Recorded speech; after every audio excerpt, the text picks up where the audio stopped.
শুধু এই রাবারটার দাম 585 টাকা। এটা লাগবে হচ্ছে গিয়ে আমার ফুয়েল ইনজেক্টর। এইটা হচ্ছে আমার ফুয়েল ইনজেক্টর। ক্লিন হইতেছে না? ওই রাবারটা কই? আর একটু ঘুরান যেখানে দাগটা আছে আর কি। দাগটা তো এটা ও আমার তো আমার না, এই আমারটা হলো এইটা ভিতরে এটা। এখন খুলে দিই দাঁড়ান।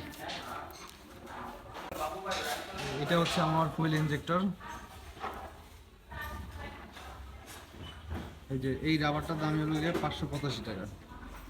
এই যে একটু হালকা একটু ক্ষয় হয়েছে, এই জন্য এটা চেঞ্জ করা লাগবে।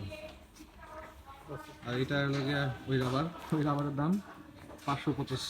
বাইকের সার্ভিসিংয়ে গেলে সবচেয়ে বেশি আতঙ্কে থাকি আসলে কি পরিমাণ খরচ হয়, কারণ ছোট ছোট জিনিসের এত এত দাম অকল্পনীয়। তবে ইয়ামাহার সার্ভিসিং কিন্তু অনেক ভালো। ইয়ামাহার সার্ভিসিং বাংলাদেশের যতগুলো কোম্পানি আছে, বাইক কোম্পানি আছে, সবচেয়ে ভালো সার্ভিসিং দেয় ইয়ামাহা।